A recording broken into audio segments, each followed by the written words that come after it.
Hello friends, नमस्कार। मैं सतवीर यादव लेके आया हूँ आप सभी के लिए भारतीय राज्य व्यवस्था का एक बड़ा ही महत्वपूर्ण टॉपिक जो कि हमारा चल रहा था, मौलिक अधिकार, फंडामेंटल राइट्स। और फंडामेंटल राइट्स की आज की क्लास में हम नेक्स्ट पार्ट 3 पे बात करने वाले हैं। 2 पार्ट्स पे हम बात कर चुके थे। लास्ट क्लास में जो हमारी बातें हुई थी फंडामेंटल राइट्स के संदर्भ पे, हमने सबसे पहला जो अधिकार जाना था समानता का अधिकार। आर्टिकल 14 से लेकर के 18 के दरमियान जो भी बातें हुई हैं उनके संदर्भ पे हमारी लास्ट क्लास में चर्चा की थी, जिसमें आर्टिकल 14 कह रहा था विधि के समक्ष समानता की बात, 15 में बताया गया था भेदभाव नहीं होगा, 16 में लोक नियोजन की बातें की थी हमने, आर्टिकल 17 अस्पृश्यता की समाप्ति और 18 में उपाधियों के अंत की बात की थी। आज इसी चर्चा में हम आगे बात करने वाले हैं और आज का जो हमारा राइट्स रहने वाला है, अधिकार जो रहने वाला है, नेक्स्ट अधिकार नंबर 2। और आज का जो हमारा अधिकार है हमारे सामने है स्वतंत्रता का अधिकार। तो चलते हैं, बात करते हैं आज के इस अधिकार के बारे में। बात करें हम स्वतंत्रता के अधिकार के बारे में, राइट टू फ्रीडम के बारे में, तो राइट टू फ्रीडम का जो उल्लेख है भारतीय संविधान के भाग 3 में और आर्टिकल 19 से लेकर के आर्टिकल 22 के बीच में है। 19 से लेकर के 22 टोटल 4 ऐसे अनुच्छेद हैं जो इस पार्ट में आते हैं। ठीक है, स्वतंत्रता के अधिकार में टोटल 4 पार्ट हमारे बीच में आते हैं। बात करें हम यहाँ पर राइट टू फ्रीडम को याद करने के लिए बेसिक रूप में अगर बात करें तो यह सीधा सीधा प्रश्न बन जाता है, आर्टिकल्स आपसे पूछ लिया जाता है। तो यहाँ पर इसके लिए एक ट्रिक हम यहाँ भी यूज कर सकते हैं। ट्रिक क्या यूज करनी है हमें वो भी देख लीजिएगा। आर्टिकल 19 से लेके 22 को याद करने के लिए हमें एक छोटा सा मतलब कि यहाँ पे एक ट्रिकी बेस तरीका अपनाना है। अगर ट्रिकी बेस तरीके की अगर बात करें तो हम इसको इस तरीके से याद कर सकते हैं, जैसे कि मैं यहाँ पे लिख देता हूँ कि प्रेस की सूचना दो, प्रेस की क्या दो, सूचना दो। याद ऐसे कर सकते हैं आप, प्रेस की सूचना दो और प्राण को बंद करो, और प्राण को बंद करो। ठीक है दोस्तों, इस तरीके से हम इसको याद कर सकते हैं। कैसे याद होगा ऐसे, तो देखिएगा। सबसे पहले बात करें आर्टिकल जो 19 है, आर्टिकल 19 में बताई गई है नागरिकों की स्वतंत्रताओं के बारे में, अर्थात प्रेस की सूचना, प्रेस की सूचना, प्रेस की स्वतंत्रता और सूचना की जो स्वतंत्रता है इसके बारे में बात कर रहा है, स्वतंत्रताओं की बात कर रहा है आर्टिकल 19। वहीं आर्टिकल 20 2 का मतलब हुआ दो सिद्धि का अधिकार, आर्टिकल 20 में उल्लेखित है। प्राण व दैहिक स्वतंत्रता का अधिकार आर्टिकल 21 में उल्लेखित है। इसी प्रकार से बंद बोले तो बंदी प्रत्यक्षीकरण आर्टिकल 22 में समेकित किया गया है। ठीक है, तो 4 आर्टिकल हमारे बीच में आ रहे हैं, आर्टिकल 19, 20, 21 और 22। आर्टिकल 19 को याद करने के लिए प्रेस की सूचना से याद कीजिए। आर्टिकल 20 के लिए दो सिद्धि का अधिकार हम प्रयोग कर सकते हैं। आर्टिकल 21 प्राण व दैहिक स्वतंत्रता के अधिकार की बात कर रहा है, वहीं आर्टिकल 22 में बंदी प्रत्यक्षीकरण की बातें की जा रही है। क्लियर है? तो चलते हैं 1 बाय 1 एक एक के बारे में हम जान लेते हैं कि क्या कहा जा रहा है यहाँ पे प्रत्येक आर्टिकल के बारे में। ओके दोस्तों, तो देखिएगा, हमारा जो अधिकार है स्वतंत्रता का अधिकार, जो कि 19 से 22 के बीच में वर्णित किया गया है, जहाँ पे सबसे पहले आर्टिकल 19 की बात की जा रही है। और आर्टिकल 19 क्या कहता है, आर्टिकल 19 में भी 2 क्लोज बना दिए गए, खंड 1 और खंड 2। सबसे पहले खंड 1 पे अगर मैं बात करूं तो यहाँ पे बोला जा रहा है कि प्रत्येक नागरिक को संविधान के अंतर्गत टोटल 7 स्वतंत्रताएं दी गई हैं। याद रखिएगा, टोटल स्वतंत्रताएं कितनी हैं? 7। मूल जो संविधान जो हमारा था, मूल संविधान के अंतर्गत यहाँ पे 7 स्वतंत्रताएं दी गई थी। और जो हमारी 7वीं जो स्वतंत्रता रही थी वो स्वतंत्रता कौन सी है? संपत्ति की स्वतंत्रता। 7वीं जो स्वतंत्रता रही थी वो स्वतंत्रता थी संपत्ति की स्वतंत्रता। और इस संपत्ति की स्वतंत्रता का जो उल्लेख है, ये उल्लेख आर्टिकल 19 क्लोज 1 बिंदु संख्या F में किया जा रहा है। ठीक है ना? तो आर्टिकल 19 क्लोज 1 बिंदु संख्या F में इसका उल्लेख था संपत्ति की स्वतंत्रता का, जिसे 44वें संविधान संशोधन, और 44वां जो संविधान संशोधन है, ये संशोधन हो रहा है, कॉन्स्टिट्यूशन अमेंडमेंट हुआ था 1978 में। ठीक है दोस्तों, 44वां जो संविधान संशोधन हो रहा है 1978 में किया जा रहा है। और 44वें संविधान संशोधन 1978 के तहत संपत्ति की स्वतंत्रता को यहां से क्या कर दिया गया? हटा दिया गया। ओके, अब जैसे ही 7वीं स्वतंत्रता यहां से हटा दी गई तो अभी स्वतंत्रता हमारे पास में कितनी बचेंगी? 6 स्वतंत्रताएं। तो आर्टिकल 19 के तहत सबसे पहली चीज जो हमें ध्यान में रखना है, कुल जो स्वतंत्रताएं हैं वो स्वतंत्रताएं कितनी आती है? 6 स्वतंत्रताओं का जिक्र यहां पर मिलता है। बात करें यहां पे प्रत्येक एक एक स्वतंत्रता के बारे में जान लेते हैं। सबसे पहली जो स्वतंत्रता आती है आर्टिकल 19 क्लोज 1 बिंदु संख्या ए में, तो पहली जो स्वतंत्रता है वो स्वतंत्रता है वाक अभिव्यक्ति की स्वतंत्रता। फ्रीडम ऑफ स्पीच की बात कर रहा है, वाक अभिव्यक्ति की स्वतंत्रता की बात कर रहा है, ठीक है ना। सबसे पहली जो स्वतंत्रता है वाक अभिव्यक्ति मतलब बोलने की स्वतंत्रता, ठीक है दोस्तों। वाक अभिव्यक्ति में क्या हो जाएगा, बोलने की स्वतंत्रता, हमें हमारे विचार व्यक्त करने की स्वतंत्रता है, विचारों को अभिव्यक्त करने की स्वतंत्रता है, ठीक है। ये इस चीज को अच्छे से ध्यान में रखिएगा, विचार अभिव्यक्ति की स्वतंत्रता है हमें, क्लियर है ना। वाक अभिव्यक्ति में, अब वाक अभिव्यक्ति है, विचार है मेरे, अपने विचार आप उनको जिस मात्रा तक प्रकट करना चाहें तो करें, नहीं तो ना करें, कोई बाध्यता नहीं है। अब तो बाध्यता नहीं है, इसका मतलब एक चीज हमारे सामने और क्लियर होती है कि यहां पर वाक अभिव्यक्ति विचार व्यक्त करने की स्वतंत्रता में चुप रहने की स्वतंत्रता भी शामिल है। मेरे विचार मैं चुप रहूंगा, जिस तरीके से अगर व्यक्त करना चाहूं उसी वे में उसको व्यक्त कर सकता हूं, तो चुप रहना भी यहां पे शामिल रहेगा वाक अभिव्यक्ति की स्वतंत्रता में। अब हमारे विचार हैं, हम इनको सांकेतिक रूप से व्यक्त करना चाहें बिल्कुल कर सकते हैं, इन्हें शाब्दिक रूप से व्यक्त करना चाहें हम बिल्कुल कर सकते हैं, ठीक है ना। तो इस स्वतंत्रता में विचारों को अभिव्यक्त करने के सभी माध्यम शामिल होते हैं। जो लाइन लिखी हुई है सीधी सीधी यही बात लिख दी गई है कि सभी जो माध्यम है अपने विचारों को व्यक्त करने के सभी माध्यम इसमें शामिल होंगे। वाक अभिव्यक्ति में जानने की स्वतंत्रता भी शामिल है। जानने की स्वतंत्रता बोले तो सूचना की स्वतंत्रता, हमें किसी के बारे में जानकारी जुटाने की जो स्वतंत्रता है वो भी यहां पे दी जा रही है। याद रखिएगा सूचना का जो अधिकार है, राइट टू इंफॉर्मेशन, वो भी वाक अभिव्यक्ति की स्वतंत्रता में ही शामिल होगा। क्लियर है दोस्तों। तो इसके लिए मतलब जैसा कि हमें पता है कि सूचना का जो अधिकार अधिनियम है 2004 मूल रूप से प्रभावी रूप से जो कार्यरत हुआ था 2005 में, और इसी के तहत 2005 में सूचना आयोग की भी स्थापना की गई थी, ठीक है ना। तो सूचना आयोग की जो स्थापना हुई है वो भी कहीं ना कहीं इसी अधिनियम का परिणाम रही थी। अधिनियम आया था 2004 में, जो प्रभावी हुआ 2005 में। सूचना का अधिकार अधिनियम 2005 के तहत यहाँ पे सूचना आयोग की स्थापना की गई, जिसके तहत हम प्रत्येक सूचना को प्राप्त कर सकते हैं। क्लियर है दोस्तों। ओके, तो साथ में यहाँ पर एक चीज और ध्यान में रख लीजिएगा, इस इंफॉर्मेशन के अंतर्गत जो इंफॉर्मेशन का जो अधिकार है, मतदाता की सूचना का जो अधिकार है, इसके अंतर्गत उम्मीदवार द्वारा नामांकन पत्र भरते समय अपना आपराधिक रिकॉर्ड भी देना पड़ेगा, अपनी संपत्ति का ब्यौरा देना पड़ेगा, कितनी देनदारी है उसके बारे में बताना पड़ेगा, साथ ही अपनी शैक्षणिक योग्यताओं की जानकारी भी देनी होती है, क्योंकि प्रत्येक व्यक्ति को, यहाँ पे प्रत्येक नागरिक को ये सूचना प्राप्त करने का क्या है, राइट दिया गया है, ठीक है। बात करें इस स्वतंत्रता से राष्ट्रीय ध्वज फहराने की स्वतंत्रता भी शामिल है। झंडा फहराने की स्वतंत्रता की बात कर रहा है, तो यहाँ पे हम झंडा फहराने की स्वतंत्रता भी वाक अभिव्यक्ति में ही शामिल होती है। झंडा फहराने की स्वतंत्रता, ठीक है। तो झंडा फहराने की जो स्वतंत्रता है वो भी इस वाक अभिव्यक्ति की स्वतंत्रता में ही शामिल होगी। क्लियर है। तो झंडा भी हम फहरा सकते हैं। इसी प्रकार से वाक अभिव्यक्ति की स्वतंत्रता में अगर मैं बात करूं, जैसे कि हमारे विचार हैं बड़े बड़े होर्डिंग्स के माध्यम से हम व्यक्त करना चाहते हैं, ठीक है, बड़े बड़े होर्डिंग्स पर व्यक्त करना चाहते हैं, तो बिल्कुल हम उनको भी कर सकते हैं। विज्ञापन की भी हमें क्या है, स्वतंत्रता है। तो वाक अभिव्यक्ति की स्वतंत्रता में विज्ञापन की स्वतंत्रता भी शामिल होगी, ठीक है। झंडा फहराने की स्वतंत्रता भी है, विज्ञापन की स्वतंत्रता भी है। इसी के अंतर्गत अगर मैं बात करूं तो वाक अभिव्यक्ति की स्वतंत्रता के अंतर्गत ही, जैसे कि अगर मैं बात करूं नोटा के बारे में, नोटा यानी कि चयन की जो स्वतंत्रता है, ठीक है, चयन की स्वतंत्रता भी इस स्वतंत्रता के अंतर्गत शामिल होती है।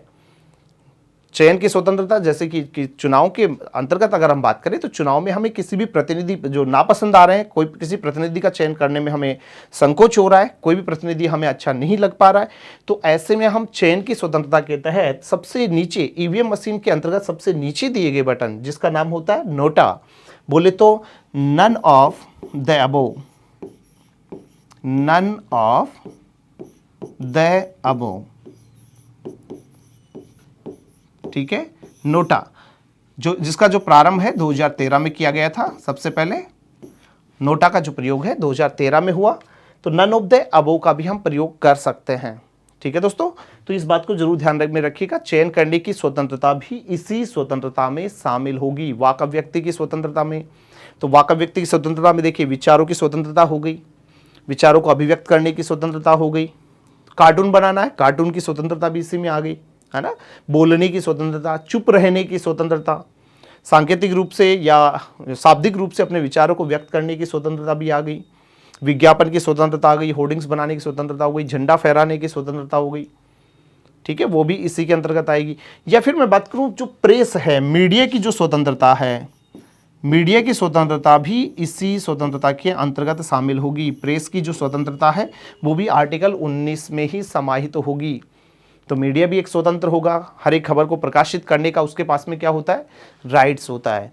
तो ये सारी की सारी स्वतंत्रताएं आर्टिकल 19 के अंतर्गत शामिल होंगी। और आर्टिकल 19 में भी जो हमारी सबसे पहली जो स्वतंत्रता है, वाक अभिव्यक्ति की स्वतंत्रता, इसी के अंतर्गत ये सभी स्वतंत्रताएं शामिल हैं। चयन की स्वतंत्रता, नोटा की स्वतंत्रता, झंडा फहराने की स्वतंत्रता, मीडिया की स्वतंत्रता, है ना, ये सारी की सारी स्वतंत्रताएं यहीं पे शामिल होंगी।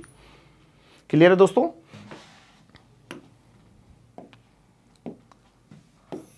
चलिए आगे बढ़ते हैं।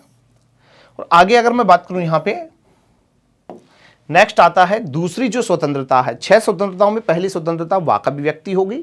दूसरी जो स्वतंत्रता है वो क्या है, शांतिपूर्ण व निरायुध सम्मेलन की स्वतंत्रता। पीसफुल एंड डिसआर्म्ड कॉन्फ्रेंस करने की क्या होगी, स्वतंत्रता होगी। बिल्कुल निरायुध, बिना किसी हथियार के, ठीक है ना, किसी प्रकार का कोई हथियार नहीं होगा। आप क्या कर सकते हैं, शांतिपूर्ण तरीके से कोई भी सम्मेलन आयोजित कर सकते हैं।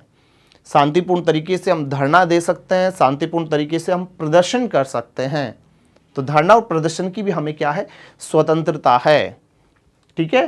प्रत्येक नागरिक को सार्वजनिक स्थानों पर शांतिपूर्ण बिना हथियारों के क्या कर सकता है, सम्मेलन की स्वतंत्रता दी गई है। इस अधिकार के तहत बैठक करने, प्रदर्शन करने का अधिकार भी शामिल है। बैठक प्रदर्शन, धरना प्रदर्शन करने की स्वतंत्रता है, लेकिन याद रखिएगा हम बंद नहीं कर सकते, हड़ताल नहीं कर सकते। अगर बंद व हड़ताल है तो फिर ये इस स्वतंत्रता का उल्लंघन माना जाएगा। सिर्फ हम क्या कर सकते हैं, धरना दे सकते हैं, प्रदर्शन कर सकते हैं। तो धरना व प्रदर्शन की स्वतंत्रता इस स्वतंत्रता में शामिल होगी। ओके, तो इस चीज को अच्छे से ध्यान में रखिएगा। तो धरना व प्रदर्शन की स्वतंत्रता इसमें शामिल है, लेकिन बंद व हड़ताल का आयोजन नहीं कर सकते। बंद व हड़ताल का आयोजन नहीं कर सकते, ठीक है, बंद व हड़ताल का आयोजन नहीं कर सकते। तो बंद व हड़ताल का आयोजन नहीं कर सकते, ये चीज ध्यान में रख लेना। धरना व प्रदर्शन कर सकते हैं, प्रदर्शन हम कर सकते हैं, बैठक कर सकते हैं, इसकी हमें स्वतंत्रता है। लेकिन हम क्या नहीं कर सकते, बंद नहीं कर सकते। जैसे भारत बंद करने की बात आती है या फिर हड़ताल करने की बात आती है, तो बंद व हड़ताल हम यहाँ पे नहीं कर सकते। आर्टिकल 19 में इस बात को बिल्कुल भी निर्देशित नहीं किया गया है। ओके, चलिए नेक्स्ट आगे बढ़ते हैं। तीसरी जो स्वतंत्रता हमारे बीच में आती है वो आती है संघ व समुदाय निर्माण की स्वतंत्रता, फ्रीडम ऑफ यूनियन कम्युनिटीज। हम यूनियन बना सकते हैं, कम्युनिटी यहाँ पे बना सकते हैं, संघ समुदाय बनाने की हमें क्या होगी, स्वतंत्रता होगी। सभी नागरिकों को संघम या संघ या सहकारी समिति बनाने की क्या है, स्वतंत्रता। 3 बातें दी गई है, संगम की बात कर रहा है, संघ की बात कर रहा है और सहकारी समिति बनाने की स्वतंत्रता हमें दी गई है, ठीक है। हम ये बना सकते हैं, संघ समुदाय का निर्माण कर सकते हैं। जैसे कि मजदूर मिलकर के एक मजदूर संघ बना सकते हैं, शिक्षक मिलकर के आपस में शिक्षक संघ की स्थापना कर सकते हैं, ठीक है ना। व्यापारी वर्ग मिलकर के एक व्यापार संघ की स्थापना। तो अलग अलग यहाँ पे कैटेगरीज के या वर्गों के जो लोग हैं एक संघ समुदाय बना सकते हैं, कम्युनिटी स्थापित कर सकते हैं, आपस में संगम भी कर सकते हैं, ठीक है। लेकिन यहां पर ध्यान में रखिएगा, सहकारी समितियों की अगर मैं बात करूं तो सहकारी समितियों के लिए गठन के लिए 97वां संविधान संशोधन 2012 के तहत सम्मिलित किया गया है। 2012 के तहत किनके गठन की बात कर रहा है, सहकारी समितियों के गठन की बात कर रहा है। और सहकारी समितियां जो कि डीपीएसपी की अगर मैं बात करूं, राज्य के जो नीति निर्देशक तत्व हैं, इस बात को वहां पे निर्देशित किया गया था। निर्देशित करते हुए भारतीय संविधान के आर्टिकल 43 में इस बात का प्रावधान था, जिसे 97वें संविधान संशोधन 2012 के तहत यहाँ पे लाया जा रहा है। सहकारी समिति गठन को स्थापित किया जा रहा है, तीसरी जो हमारी स्वतंत्रता है उसमें शामिल किया जा रहा है, ठीक है दोस्तों। एक चीज विशेष रूप से ध्यान में रख लेना, संपूर्ण भारत राज्य क्षेत्र में प्रत्येक यहाँ पे कैटेगरी अपना एक संघ बना सकती है, लेकिन पूरे भारत में केवल 2 ऐसे कार्य हैं जो यहाँ पर संघ समुदाय नहीं बना सकते। 2 वर्गों में अगर मैं बात करूँ तो इस स्वतंत्रता के पुलिस और वैश्याएं जो हैं, पुलिस और वैश्याओं को संघ बनाने की अनुमति नहीं है, ठीक है ना। तो पुलिस और वैश्याएं यहाँ पर संघ स्थापित नहीं कर सकती। पुलिस और वैश्याओं को संघ बनाने पर क्या है, संघ बनाने की अनुमति नहीं है, ठीक है। किस किस को नहीं है, पुलिस को नहीं है और वैश्याओं को, पुलिस और वैश्याओं को संघ बनाने की अनुमति नहीं दी गई है, बाकी सबको यहाँ पर अनुमति होगी, ठीक है दोस्तों। चलिए नेक्स्ट आगे बढ़िए। अगली जो नंबर 4 जो हमारी स्वतंत्रता आती है वो आती है अबाध संचरण या भ्रमण की स्वतंत्रता। संपूर्ण भारत राज्य क्षेत्र में कहीं भी घूमने फिरने की स्वतंत्रता की बात कर रहा है, भारत राज्य क्षेत्र की बात कर रहा है, याद रख लेना, भारत राज्य क्षेत्र में भ्रमण करने की स्वतंत्रता होगी। विदेश में भ्रमण की बात नहीं कर रहा। अगर विदेश भ्रमण की बात आएगी तो हम आर्टिकल 21 के ऊपर जाएंगे, ठीक है ना, आर्टिकल 21 पे बात करेंगे, लेकिन यहां पर भारत भ्रमण की बात कर रहा है। भारत राज्य क्षेत्र में कहीं भी घूमने फिरने की स्वतंत्रता होगी, ठीक है। अबाध रूप से बिना किसी रोक टोक के संचरण कर सकते हैं, भ्रमण कर सकते हैं, ये हमें छूट होगी, ठीक है। तो ये इसका उल्लेख कर रहा है आर्टिकल 19 क्लॉज डी के अंदर, है ना। फ्री ट्रांसमिशन की बात कर रहा है, अबाध संचरण की बात की जा रही है आर्टिकल 19 के तहत, ठीक है। नेक्स्ट वहीं पे हम नेक्स्ट अगली जो 5वीं जो हमारी स्वतंत्रता आती है वो आती है आवास या निवास की स्वतंत्रता, यानी कि बस जाने की स्वतंत्रता की बात कर रहा है। भारतीय राज्य क्षेत्र में कहीं भी बस जाने की स्वतंत्रता। पूर्व में अगर हम बात करें तो जम्मू कश्मीर में ऐसा नहीं था, हम स्थायी रूप से वहां पर अपना निवास स्थापित नहीं कर सकते थे। अन्य राज्य क्षेत्र के लोग जम्मू कश्मीर में निवास स्थापित नहीं कर सकते थे, लेकिन जम्मू कश्मीर पुनर्गठन अधिनियम 2019 के तहत जैसे ही आर्टिकल 370 और 35 अल्फा को समाप्त किया गया, उसके बाद से ये प्रावधान भी यहाँ से हट गया है और अब संपूर्ण भारत राज्य क्षेत्र में हम कहीं भी अबाध रूप से भ्रमण कर सकते हैं, ठीक है दोस्तों। तो ये चीज़ भी हमें अच्छे से ध्यान में रखनी होगी। नेक्स्ट आगे बढ़ें और लास्ट जो हमारी जो स्वतंत्रता आती है वो स्वतंत्रता आती है व्यवसाय या कारोबार की स्वतंत्रता, यानी कि व्यापार की स्वतंत्रता की बात करता है। फ्रीडम ऑफ ट्रेड और बिजनेस की बात कर रहा है, ठीक है। फ्रीडम ऑफ ट्रेड और बिजनेस की बातें की जा रही हैं कि बिना किसी रोक टोक के, है ना, आप क्या कर सकते हैं, कोई भी व्यापार कर सकते हैं, बशर्ते वो समाज अनुकूल होना चाहिए, इलीगल ना हो। ऐसा कोई भी कार्य आप कर सकते हैं, जरूरी नहीं है कि आप लोग कि कोई शॉप बना सकते हैं, कोई शोरूम स्थापित कर सकते हैं, ठीक है, या फिर किसी प्रकार का आप ट्रेड कर सकते हैं, कोई रोक टोक नहीं है, बशर्ते वो लीगल होना चाहिए, लीगल प्रावधानों में होना चाहिए। तो ऐसा कोई भी हम व्यापार कर सकते हैं। तो टोटल हमारी स्वतंत्रता हो गई कितनी, 6। वर्तमान में 6 स्वतंत्रताएं हमें दी गई है। नंबर 1 वाक अभिव्यक्ति की स्वतंत्रता, मतलब जिसमें बोलने की स्वतंत्रता भी होगी, चुप रहना भी शामिल होगा, ठीक है। विज्ञापन की स्वतंत्रता भी उसमें शामिल होगी, विज्ञापन की भी हम स्वतंत्रता है, साथ ही झंडा फहराने की भी है, चयन की भी है, प्रेस की भी है, नोटा की स्वतंत्रता भी यहाँ पे दी जा रही है ना। आर्टिकल 19 क्लॉज 1 के अंदर विचार अभिव्यक्ति की स्वतंत्रता में ये सभी स्वतंत्रताएं हैं। नंबर 2 शांतिपूर्ण व निरायुध सम्मेलन की स्वतंत्रता। नंबर 3 बात करें संघ समुदाय संगम बनाने की स्वतंत्रता। नंबर 4 अबाध संचरण की स्वतंत्रता है। नंबर 5 आवास या निवास की स्वतंत्रता और नंबर 6 व्यवसाय या कारोबार की स्वतंत्रता। तो टोटल हमारी स्वतंत्रताएं होती हैं वर्तमान में 6। मूल संवैधानिक रूप से बात करें तो स्वतंत्रता कितनी है, 7। मूल में 7 है, अभी है 6। 7वीं स्वतंत्रता हटा दी जा रही है 44वें संविधान संशोधन 1978 के तहत। क्लियर है दोस्तों। चलिए नेक्स्ट आगे बढ़े और हमारा दूसरा राइट आता है यहाँ पे आर्टिकल 20। और आर्टिकल 20 क्या कहता है, आर्टिकल 20 में बताया जा रहा है दोष सिद्धि का अधिकार। दोष सिद्धि का अधिकार अर्थात राइट टू कन्वेक्शन की बात कर रहा है। राइट टू कन्वेक्शन की बातें की जा रही है, यानी कि अपराध से संरक्षण का अधिकार दे रहा है। अपराध से संरक्षण का अधिकार है। ऑलरेडी हम यहाँ पे जान चुके हैं कि आर्टिकल 19 के बारे में। आर्टिकल जो 19 होता है, आर्टिकल 19 आपातकाल में सबसे पहले निलंबन होता है। आपातकाल में सबसे पहले निलंबन, सबसे पहले इसका क्या होगा, निलंबन होता है। आपातकाल में सबसे पहले निलंबन आर्टिकल 19 का होता है। ठीक है दोस्तों। वहीं आर्टिकल 20 और आर्टिकल 21 ये दो ऐसे राइट्स हैं हमारे जो आपातकाल में भी निलंबित नहीं होते, यानी इनका निलंबन नहीं होता। ठीक है, ये निलंबन नहीं होंगे आर्टिकल 20 व 21। तो आर्टिकल 20 की हम बात कर रहे हैं, दोष सिद्धि का अधिकार, अपराध से संरक्षण का अधिकार। और दोष सिद्धि की बात करें तो दोष सिद्धि कब हो पाएगी, दोष सिद्धि हमें कब प्राप्त हो पाएगी, जब हमने कोई अपराध किया होगा। ओके ना। तो अपराध से हमें किस तरीके से संरक्षण प्राप्त हो सकता है, या फिर यहां पे बात करें, सीधा सीधा बोला जा रहा है कि अधिकार, यह अधिकार उपबंध करता है कि कोई भी व्यक्ति अपराध से अभियोजित या दंडित एक ही अपराध के लिए एक बार से ज्यादा नहीं किया जाएगा। बात को समझिएगा, अपराध से सिद्धि की बात कर रहा है, दोष सिद्धि की बात कर रहा है, अपराध से संरक्षण की बात कर रहा है। तो यहां पे साफ शब्दों में बोला जा रहा है कि अपराध, सबसे पहले यहाँ पे ध्यान रखना, 3 राइट्स पे बात की जा रही है आर्टिकल 20 में। 3 राइट्स आपको ध्यान में रखने हैं। फर्स्ट इज, अपराध करते समय जो कानून है, अपराध करते समय याद रखिएगा, अपराध करते समय जो कानून, जब हमने क्या किया, कोई अपराध किया, अपराध के परिणाम स्वरूप हमें अपराधी घोषित कर दिया गया। ठीक है, हमने कोई अपराध किया तो अपराध करते समय 3 कानून हमें प्राप्त हो रहे हैं। सबसे पहली बात, अपराध करते समय जो कानून लगा है, ठीक है, अपराध करते समय जो कानून लगा है वही कानून मान्य होगा, बदला कानून मान्य नहीं होगा। ठीक है, बदला कानून यहां पर मान्य नहीं होगा। नंबर सेकंड थिंग, एक समय में किए गए अपराध की सजा, एक समय में किए गए अपराध की सजा केवल एक बार दी जाएगी, बार बार नहीं। क्लियर। और नंबर 3, किसी भी व्यक्ति को स्वयं के विरुद्ध साक्ष्य जुटाने के लिए बाध्य नहीं किया जाएगा।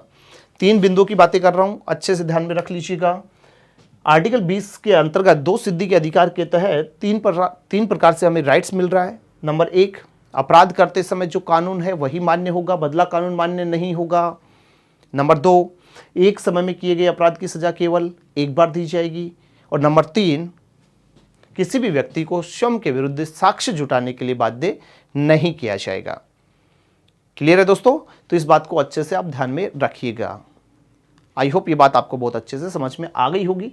तो आर्टिकल 20 के अंतर्गत अपराध से संरक्षण की बात की जा रही है, अपराध से संरक्षण दे रहा है आर्टिकल 20। ओके, आर्टिकल 20 अपराध से यहां पे क्या दे रहा है, संरक्षण हमें प्राप्त हो रहा है। नेक्स्ट अगर बात करूं इसी क्रम में, किसी व्यक्ति को एक ही अपराध के लिए एक बार से अधिक दंडित नहीं किया जाएगा। पूर्ववर्ती स्लाइड पे देखें तो यहां पे साफ साफ बोला जा रहा है कि एक ही अपराध के लिए एक बार से ज्यादा, एक ही अपराध के लिए एक बार से ज्यादा सजा नहीं होगी। ठीक है ना, अभियोजित नहीं किया जाएगा, एक बार से ज्यादा दंडित नहीं किया जाएगा। नंबर सेकंड थी, किसी भी व्यक्ति को एक ही अपराध के लिए एक बार से अधिक दंडित नहीं किया जाएगा। इसके संरक्षण के लिए 3 आवश्यक शर्तें बताई गई हैं। सबसे पहली बात क्या होना चाहिए, व्यक्ति का अभियुक्त होना जरूरी है, कि उसने कोई क्राइम किया है कि नहीं किया है, ये बात सबसे पहले साबित होनी जरूरी है। नंबर सेकंड थिंग, अभियोजन या कार्रवाई किसी न्यायालय के समक्ष हुई हो और वह न्यायिक प्रकृति की ही रही हो, गलत तरीके से आचरण नहीं किया गया हो। और नंबर 3, अभियोजन किसी विधि निहित अपराध के संबंध में हो। विधि निहित अपराध, यदि किसी विधि का अगर उल्लंघन किया जा रहा है, ऐसा कोई अपराध है तो ही दंड का प्रावधान होगा, अदरवाइज नहीं होगा। क्लियर है, ये चीज अच्छे से ध्यान में रखिएगा। मतलब आर्टिकल 20 दोहरे दंड से हमें क्या कर रहा है, दोहरे दंड से बचाता है। अपराध के लिए अभियुक्त व्यक्ति को स्वयं के विरुद्ध साक्ष्य जुटाने के लिए बाध्य नहीं किया जाएगा। साक्ष्य जुटाने के लिए बाध्य नहीं कर सकते आप, ठीक है ना, साक्ष्य जुटाने के लिए बाध्य नहीं किया जा सकता। यानी कि जबरदस्ती किसी व्यक्ति से लाई डिटेक्टिव टेस्ट नहीं करवा सकते, ब्रेन मैपिंग नहीं करवा सकते, उसका नार्को टेस्ट नहीं हो सकता, ठीक है ना, ऐसा कोई भी कार्य नहीं किया जा सकता। उसकी मर्जी के विरुद्ध जबरदस्ती उसके कोई फिंगरप्रिंट्स नहीं ले सकते। तो ये कुछ प्रावधान है जो कि आर्टिकल 20 हमें देता है। ठीक है दोस्तों, तो याद रखना, सीधा सीधा एग्जाम की दृष्टि से सीधा पूछेगा कि दोष सिद्धि का अधिकार कौन से आर्टिकल में है, 20 में है, कितने प्रकार के राइट्स दे रहा है, 3 प्रकार के राइट्स मिल रहे हैं। एक समय में किए गए अपराध की सजा एक बार, अपराध करते समय जो कानून लगा वही मान्य, बदला कानून मान्य नहीं, और किसी व्यक्ति को स्वयं के विरुद्ध साक्ष्य जुटाने के लिए बाध्य नहीं किया जाएगा। क्लियर है। चलिए नेक्स्ट आगे बढ़ते हैं। आर्टिकल आता है हमारे सामने आर्टिकल 21, और आर्टिकल 21 क्या कहता है? आर्टिकल 21 में बताया गया है, आर्टिकल 21 प्राण व दैहिक स्वतंत्रता का अधिकार, लाइफ एंड पर्सनल लिबर्टी की बात कर रहा है, प्राण व दैहिक स्वतंत्रता की बात कर रहा है। ठीक है, आर्टिकल 21, और आर्टिकल 21 अपने आप में एक महत्वपूर्ण अधिकार है, क्योंकि यह अधिकार उपबंध करता है कि किसी व्यक्ति को उसके प्राण और दैहिक स्वतंत्रता से विधि द्वारा स्थापित प्रक्रिया के अनुसार वंचित नहीं किया जाएगा। विधि द्वारा स्थापित प्रक्रिया के अनुसार वंचित नहीं किया जाएगा। किसी व्यक्ति को विधि द्वारा स्थापित प्रक्रिया, दो बातें हैं ध्यान में रख लेना। एक होता है विधि द्वारा स्थापित प्रक्रिया, विधि द्वारा स्थापित प्रक्रिया, विधि द्वारा स्थापित प्रक्रिया। विधि द्वारा जो स्थापित प्रक्रिया का जो प्रावधान है, याद रखिएगा दोस्तों, ये प्रावधान लिया गया था ब्रिटेन से। किस देश से स्वीकार किया गया है? ब्रिटेन से लिया गया है विधि द्वारा स्थापित प्रक्रिया। विधि द्वारा स्थापित प्रक्रिया का रियल मीन्स क्या होता है कि जो संविधान के अंतर्गत, जब हमारा जो संविधान बनाया गया, संविधान बनाते समय जो प्रक्रिया, जो नियम कानून बनाए गए हैं, उन कानूनों के अनुसार या उन कानूनों से किसी भी व्यक्ति को वंचित नहीं किया जाएगा। ठीक है, वहां पे दिए गए प्रत्येक राइट्स, जो अधिकार हैं, समाज के प्रत्येक व्यक्ति को प्राप्त होंगे। विधि द्वारा स्थापित प्रक्रिया, बिल्कुल सिंपल लैंग्वेज में यही बात आपको ध्यान में रखना है। वहीं पे अगर मैं बात करूं, एक वर्ड और आता है विधि की सम्यक प्रक्रिया। विधि की सम्यक प्रक्रिया, और विधि की जो सम्यक प्रक्रिया है, ये विधि की सम्यक प्रक्रिया क्या कहती है कि किसी भी व्यक्ति को, ये जो विधि की सम्यक प्रक्रिया है, ये प्रावधान लिया गया है अमेरिका से। सीधा सीधा याद रखना, विधि द्वारा स्थापित प्रक्रिया ब्रिटेन से है, और विधि की सम्यक जो प्रक्रिया है, ये यूएसए से अपनाई गई है। क्लियर है जी? तो अब यहां पे ध्यान में रखिएगा, विधि की जो सम्यक प्रक्रिया कहती है कि वर्तमान परिस्थितियों को देखते हुए, वर्तमान परिस्थितियों के अनुसार समाज में क्या किया जाए, एक नया प्रोसेस अपनाया जाए, एक नई विधि के अनुसार क्या किया जाए, नई विधि अपना करके समाज के प्रत्येक व्यक्ति तक उसका लाभ पहुंचाया जाए। तो यहां पर बात कर रहा है विधि की सम्यक प्रक्रिया के बारे में। ठीक है, जबकि विधि द्वारा स्थापित प्रक्रिया कह रही है कि जो मूल संवैधानिक रूप से जो प्रावधान है, उन्हीं प्रावधानों के अनुसार सजा का प्रावधान रखा जाए, उसी अनुसार व्यक्तियों को क्या किया जाए, कानून से अभियोजित बनाया जाए, उनके साथ में संरक्षित किया जाए। सम्यक प्रक्रिया कह रही है कि इसके इतर जा करके वर्तमान परिस्थिति माहौल के अनुसार क्या किया जाए, प्रोसेस को अपनाया जाए। ठीक है दोस्तों, तो साफ साफ यहां पे बोला जा रहा है कि विधि, आर्टिकल 21 में वर्णित अधिकार व्यक्ति को प्राप्त है जिसमें भारतीय संविधान में विधि की सम्यक प्रक्रिया, ये देखिए यहां पर बात कर रहा है ड्यू प्रोसेस ऑफ लॉ का अनुकरण किया गया, जिसमें मेनका गांधी बनाम भारत संघवाद, दैट्स वेरी इंपॉर्टेंट पॉइंट, याद रखना। विधि की सम्यक प्रक्रिया के लिए, विधि की सम्यक प्रक्रिया से संबंधित यहां पर वाद कौन सा है, तो याद रख लेना मेनका गांधी बनाम भारत संघवाद 1978।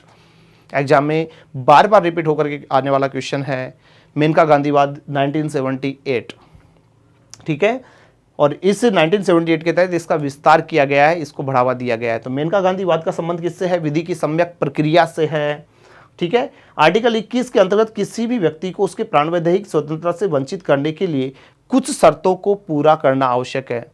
याद रखें, विधि द्वारा स्थापित जो प्रक्रिया है, विधि की जो सम्यक प्रक्रिया है, दी गई जो स्वतंत्रताएं हैं प्राण व दैहिक स्वतंत्रता के अंतर्गत, आर्टिकल 21 के अंतर्गत, उनसे वंचित करने के पीछे कुछ शर्तें होंगी, तो ही आपको इस विधि की प्रक्रियाओं से वंचित किया जा सकता है। जिसमें सबसे पहली कंडीशन होनी चाहिए, विधि क्या होनी चाहिए? मान्य होनी चाहिए।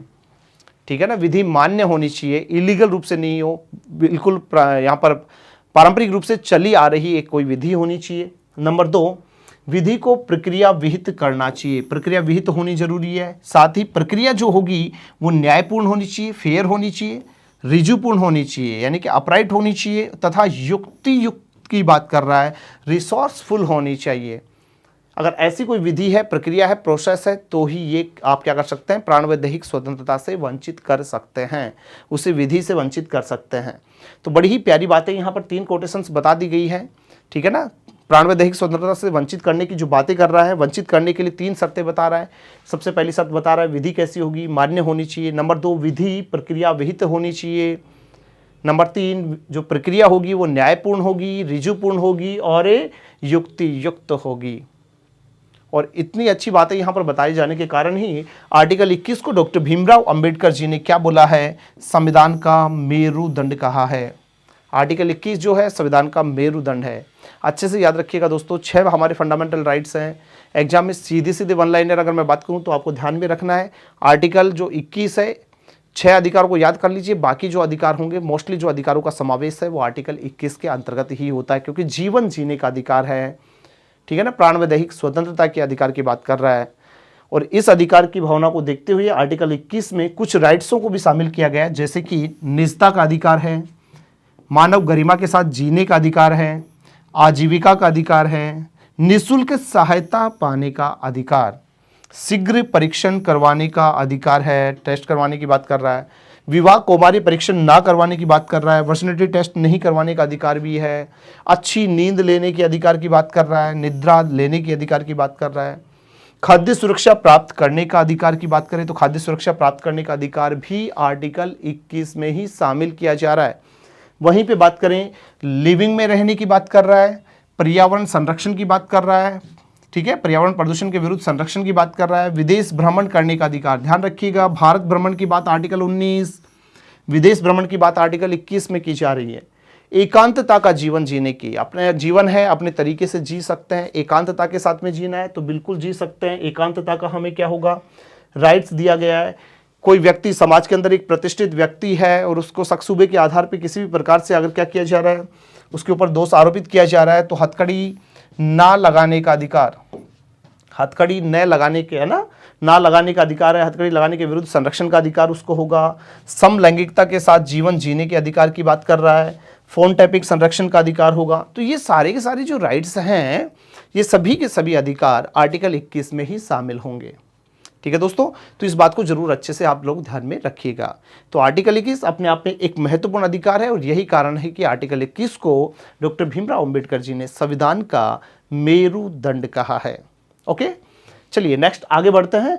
इसी आर्टिकल 21 के अंतर्गत अगर मैं बात करूं तो इस संशोधन को आप विशेष रूप से ध्यान में रखिएगा, अपने आप में बड़ा ही महत्वपूर्ण है एग्जाम की दृष्टि से। 86वां संविधान संशोधन, 86वां संविधान संशोधन 2002 और 86वां संविधान संशोधन 2002 क्या कहता है, तो 86वें संविधान संशोधन 2002 के तहत आर्टिकल 21 में एक नया खंड जोड़ दिया गया। नया खंड जरूर याद रखिएगा, आर्टिकल 21 क्लॉज क, और आर्टिकल 21 क्लॉज क जोड़ करके क्या कहा जा रहा है, जिसमें साफ साफ बताया जा रहा है कि 6 से 14 आयु वर्ग का कोई भी बालक बालिका है तो उसे अनिवार्य व निःशुल्क शिक्षा का अधिकार होगा। अनिवार्य व निःशुल्क शिक्षा का अधिकार, राइट टू एजुकेशन होगा उसके पास में, है ना। 6 से 14 आयु वर्ग का कोई भी बालक बालिका है तो उसे अनिवार्य व निःशुल्क शिक्षा का अधिकार दिया गया है। और अनिवार्य व निःशुल्क शिक्षा का अधिकार जो है ये लागू हो रहा है 1 अप्रैल 2010 से। याद रखिएगा ये डेट्स बड़ी ही महत्वपूर्ण है, एग्जाम की दृष्टि से बड़े ही प्यारे प्रश्न है। 86वां संविधान संशोधन कब हो रहा है, 2002 में। कौन सा खंड जोड़ा गया, आर्टिकल 21 क्लॉज क जोड़ा गया। साथ ही किसके लिए है, 6 से 14 आयु वर्ग का कोई भी बालक बालिका है तो उन्हें अनिवार्य व निःशुल्क शिक्षा देने की बात कर रहा है। और ये प्रावधान लागू हो रहा है कब से, 1 अप्रैल 2010 से। ओके दोस्तों, चलिए नेक्स्ट आगे बढ़ते हैं और फाइनली हम बात करते हैं जो चौथा हमारा राइट्स आता है आर्टिकल 22। तो बात करते हैं अनुच्छेद 22 पे, और अनुच्छेद 22 क्या कहता है, गिरफ्तारी के संदर्भ में संरक्षण, गिरफ्तारी के संदर्भ में संरक्षण, प्रोटेक्शन अगेंस्ट अरेस्ट। ओके, गिरफ्तारी के संदर्भ में संरक्षण की बात कर रहा है। तो गिरफ्तारी के संदर्भ में संरक्षण देने की दशाओं में यहां पर साफ साफ बोला जा रहा है कि यह अधिकार व्यक्ति को कुछ दशाओं में गिरफ्तारी या निरोध से संरक्षण का अधिकार देता है। ठीक है, आर्टिकल 22 गिरफ्तारी से संरक्षण के अधिकार की बात कर रहा है। कौन सी दशाएं हैं उनको समझ लीजिएगा। आर्टिकल 22 में सबसे पहली कंडीशन बताई जा रही है कि गिरफ्तार व्यक्ति को गिरफ्तारी के कारण को जानने का अधिकार होगा। सबसे पहली कंडीशन, गिरफ्तारी के कारण को जानने का हमें अधिकार है। साथ ही उसी वकील से परामर्श करने तथा प्रतिरक्षा का अधिकार होगा। आप मनपसंद जो भी वकील है, मनपसंद वकील से आप क्या कर सकते हैं, परामर्श करने का भी, साथ ही डिफेंस करने का आपको क्या है, राइट्स है। वहीं पे दूसरी जो कंडीशंस यहां पे कही जा रही है गिरफ्तारी के संदर्भ में, वो कहा जा रहा है कि गिरफ्तार व्यक्ति को 24 घंटे के भीतर, कितने घंटे में, 24 घंटे के भीतर मजिस्ट्रेट के सामने क्या करना होगा, प्रस्तुत किया जाएगा। और यहां पर बंदी बनाई गई व्यक्ति को 24 घंटे के अंदर मजिस्ट्रेट के सामने प्रस्तुत करने की प्रोसेस ही कहलाती है बंदी प्रत्यक्षीकरण। क्या कहेंगे आप इसको, बंदी प्रत्यक्षीकरण। तो बंदी प्रत्यक्षीकरण बोला जाता है 24 घंटे में गिरफ्तार व्यक्ति को न्यायालय के समक्ष प्रस्तुत करना। लेकिन एक चीज ध्यान में रखिएगा दोस्तों, बंदी प्रत्यक्षीकरण की इस विषय के अंतर्गत विशेष रूप से ध्यान रखना, यात्रा समय काउंट नहीं होगा। तो यात्रा समय छोड़कर के, यात्रा समय छोड़कर, तो यात्रा समय को छोड़कर के यहां पर क्या होना चाहिए, 24 घंटे अनिवार्य होते हैं। तो 24 घंटे के भीतर भीतर न्यायालय के समक्ष पेश किया जाए। सबसे पहली कंडीशन, गिरफ्तारी का कारण जानने का अधिकार है, मनपसंद वकील से वार्ता करने का अधिकार है। नंबर 2, 24 घंटे के अंदर अंदर मजिस्ट्रेट के सामने प्रस्तुत करने का भी अधिकार होगा।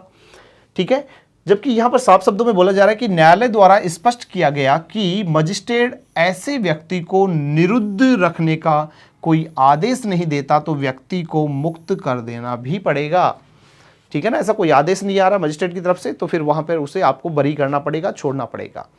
तीसरी जो कंडीशन होगी क्या है, अनुच्छेद प्रावधान कर रहा है कि शत्रु देश के निवासी होंगे और साथ में निवारक निरोध विधि के अधीन निरुद्ध व्यक्ति, निवारक निरोध विधि के अधीन निरुद्ध व्यक्ति, दो बातें कर रहा है यहां पे। एक तो शत्रु देश का निवासी और निवारक निरोध विधि के अंतर्गत जो निरुद्ध किया गया व्यक्ति है, मूल रूप से हम कह सकते हैं आतंकवादी जो होते हैं उनकी बात कर रहा है, शत्रु देश के निवासियों की बात कर रहा है।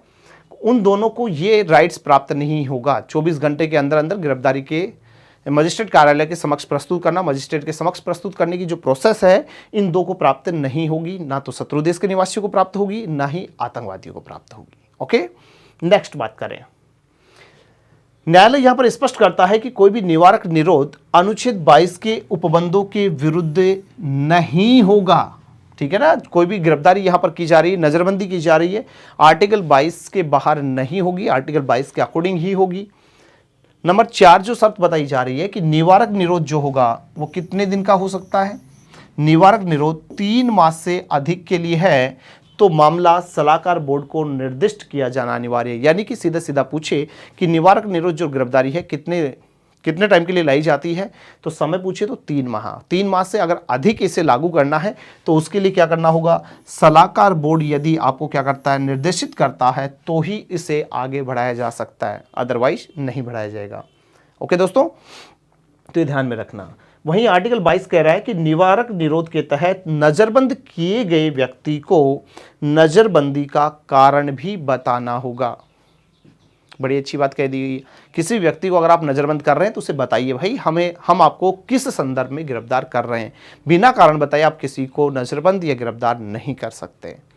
नेक्स्ट आगे बढ़ें, अगर मामला सार्वजनिक हित का है, ठीक है ना, लोगों के हित से जुड़ा हुआ है तो कारण बताना आवश्यक नहीं है, तो फिर ऑटोमेटिक यहां पर गिरफ्तारी हो सकती है, उसके लिए कोई कारण बताने की जरूरत भी नहीं होगी। वहीं लास्ट एंड फाइनल जो पॉइंट कह रहा है कि अधिकार संसद को निवारक नजरबंदी की अधिकतम सीमा का निर्धारण करने का क्या कर रहा है, अधिकार। तो अच्छे से ध्यान रखिएगा दोस्तों, निवारक नजरबंदी की अधिकतम सीमा का निर्धारण कौन करेगा, तो ये करेगा संसद। ठीक है ना, तो संसद ऐसा करेगी, अधिकतम सीमा का जो निर्धारण है वो संसद के द्वारा किया जाएगा।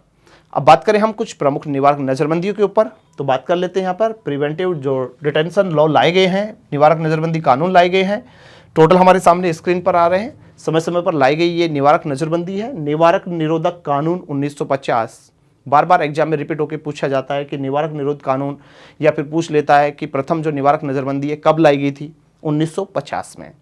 इसके बाद में आंतरिक सुरक्षा जो कानून आ रहा है, आंतरिक सुरक्षा जो अधिनियम लाया गया था 1971 में आ रहा है।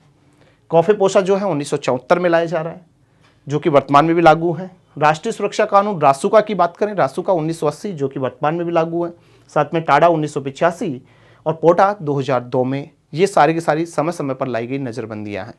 मतलब सीधा सा हमें एक चीज़ ध्यान में रखना होगा, यहाँ पे सीधी सी जो बात है जो हमें ध्यान में रखनी है क्या ध्यान में रखना है, आर्टिकल 22 की जो बात की जा रही है, आर्टिकल 22 को आप इस तरीके से याद कर सकते हैं। आर्टिकल 22 किसकी बात कर रहा है, गिरफ्तारी के संदर्भ में संरक्षण की बात कर रहा है, ठीक है ना, गिरफ्तारी के संदर्भ में संरक्षण की बात कर रहा है,